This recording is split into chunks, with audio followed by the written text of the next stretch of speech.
आजच्या व्हिडिओमध्ये आपण बघणार आहोत शिफ्ट नंबर 3चा पेपर, जे की झालेला होता 8 एप्रिलला. तर ऑलरेडी आपण मागच्या व्हिडिओमध्ये बघितलेला आहोत नर्सिंग ॲप्टिट्यूडचे पेपर, म्हणजे क्वेश्चन्स PYQ. तर ज्यांना कुणाला बघायचे असेल लास्ट PYQ तर जाऊन चेक करू शकता, तुम्हाला हेल्प होईल.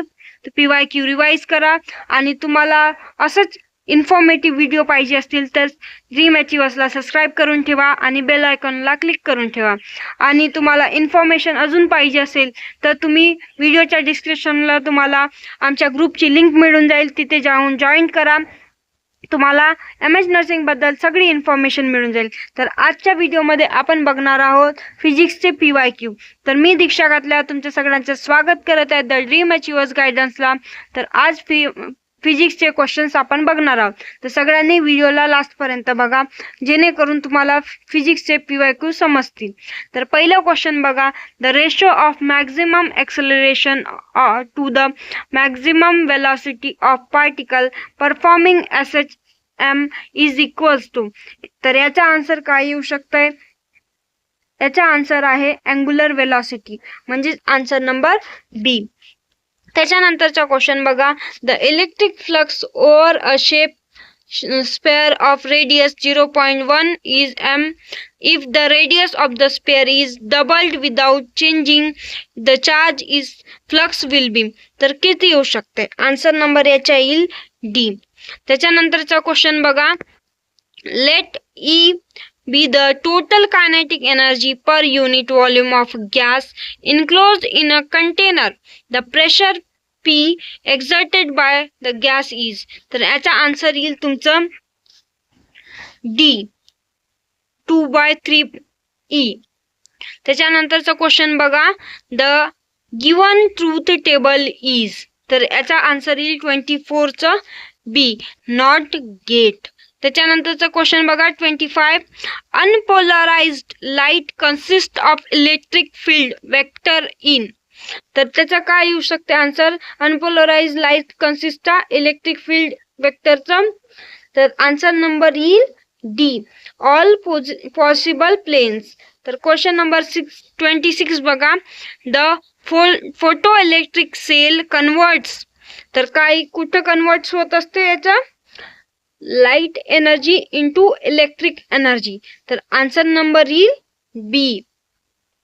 तर त्याच्यानंतरचा क्वेश्चन बघा 27, a particle is performing SHM of periodic time 2 second at 0.5 second after it start from mean position it displacement is. तर त्याचा ऑप्शन काय येऊ शकते? त्याच्यामध्ये बघा ऑब्लिक मध्ये दिले आहे A is equal to amplitude of the particle in SHM. तर 27चा आन्सर येईल तुमचा B A/2. त्याच्यानंतरचा क्वेश्चन बघा 28 question, the radius of Bohr's orbit r varies with principal of quantum number n as. तर काय येऊ शकते याचा आन्सर?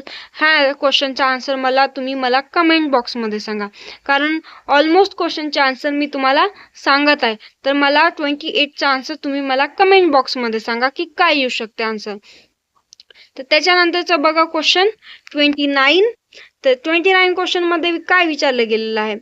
तर a flywheel rotating about a fixed axis has kinetic energy of 360 joule when its angular speed is 30 radius. The moment of inertia of the flywheel in kg metre square is. तर याचा answer काय येऊ शकते 29चा B म्हणजेच 0.8 येईल answer.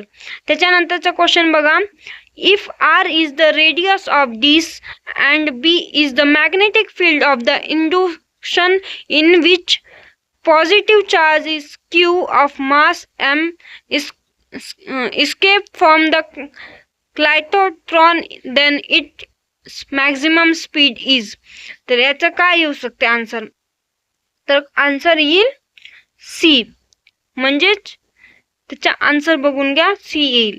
त्याच्यानंतर बघा तुम्हाला MS नर्सिंगवाल्यांसाठी फुल पॅकेज आहे आमच्याकडून. त्या फुल पॅकेजमध्ये 40 MCQs म्हणजे 40 MCQs नाही तर 40 मॉक टेस्ट, सॉरी माझ्याकडून मिस्टेक झालेली आहे. तर त्यामुळे 40 मॉक टेस्ट तुम्हाला देण्यात येतील आणि सोबतच 5 CT सेलचे पेपर आणि त्या पेपरमध्ये लेटेस्ट पॅटर्न सुद्धा राहील जे मॉक टेस्ट देऊ आम्ही. आणि ते जे 5 पेपर आहेत त्याच्यामध्ये तुम्हाला समजेल की क्वेश्चन कसे येतात. सोबतच तुम्हाला मास्टर बुक देण्यात येतील आणि त्या मास्टर बुकमध्ये तुम्हाला एका सब्जेक्टला 500 MCQ असे देण्यात येणार आहे. तर त्या 500 MCQनी तुम्हाला प्रॅक्टिस होईल. सोबतच त्या सगळ्या मिळून त्या बुकमध्ये लेटेस्ट पॅटर्न दिलेला आहे आणि सगळे मिळून 2500 MCQ मिळणार आहेत. आणि सोबतच त्या बुकमध्ये आम्ही मागल्या वर्षी घेतलेले 10 प्रॅक्टिस सेट ते सुद्धा टाकलेले आहे. सोबतच त्याचे आन्सर की तुम्हाला प्रोव्हाइड केली गेलेली आहे त्या बुकमध्ये. आणि ह्या सगळ्या पॅकेजच्या सोबत तुम्हाला एका आठवड्याला 3 लाईव्ह सेशन हे सुद्धा मिळणार आहेत. तर ज्यांना कुणाला आमचं फुल पॅकेज पाहिजे असेल त्यांनी आताच आम्हाला DM करा किंवा कमेंट बॉक्समध्ये कमेंट करा. आणि ज्यांना कुणाला वाटते की खरंच इन्फॉर्मेटिव्ह आहे आणि परचेस करायचं असेल तर त्यांनी व्हिडिओच्या डिस्क्रिप्शनमध्ये जाऊन आम्हाला DM करा, जेणेकरून आम्हाला समजेल की तुम्हाला खरंच पाहिजे हे. त्याच्यानंतर बघा 31 क्वेश्चन. त्या क्वेश्चनमध्ये काय विचारलं गेलं आहे, the flow of liquid being laminar or streamlined is determined by. तर याचा आन्सर येईल A, रेनॉल्ड्स नंबर. त्याच्यानंतरचा क्वेश्चन बघा, the root cause of magnetic properties in substance is. तर 32च्या क्वेश्चनचा आन्सर काय येईल D, म्हणजेच orbital and spin motion of electron. त्याच्यानंतरचा बघा question, the volume of end correction for open organ pipe of radius is. तर याचा आन्सर येईल 33चं C, 0.6 रेडियस. त्याच्यानंतरचं बघा, the correct poster diagram for a pure capacitive AC circuit is. तर 34चा answer येईल A. त्याच्यानंतर बघा 35 question, which one of the following gives the relationship between heart transport, work done and change in inertial energy. तर त्याचा answer येईल 35चा B, first law of thermodynamics. त्याच्यानंतरचा बघा question number 36, the half life of radium is 1600 years. The fraction of sample of radium that would remain after 6400 years. तर याचा answer येऊ शकते, कोणते आन्सर येईल 36चा A. त्याच्यानंतरचा क्वेश्चन बघा, a particle of mass m tied to string is performing vertical circular motion on the earth's surface. The difference in tension in the string at lowest and highest point in the path is. तर bracket मध्ये दिला आहे G is equal to acceleration due to gravity. तर answer number 37चा येईल B, म्हणजेच 6 mg. त्याच्यानंतरचा question बघा 38, the generator produce a voltage given by E is equal to 240 sin 120t where is t is in second. The frequency of the following alternating voltage is nearly.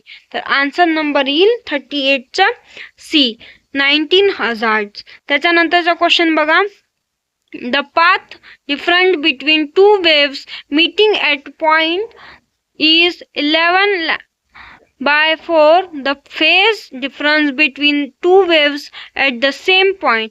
तर याचा answer येईल 39चा B. त्याच्यानंतर बघा 11 पाय म्हणजेच answer number B.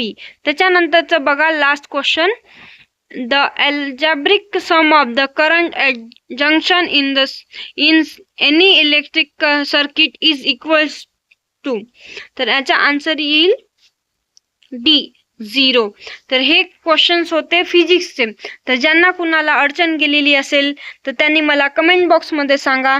आणि अजूनही काही प्रॉब्लेम असतील, MS नर्सिंगबद्दल काही डाऊट असेल तर व्हिडिओच्या डिस्क्रिप्शनमध्ये तुम्हाला ग्रुपची लिंक मिळून जाईल. तिथे जाऊन जॉईन करा आणि आम्हाला तुमची प्रॉब्लेम सांगू शकता. व्हिडिओ आवडले असेल तर लाईक करा, शेअर करा आणि सबस्क्राईब करा. धन्यवाद.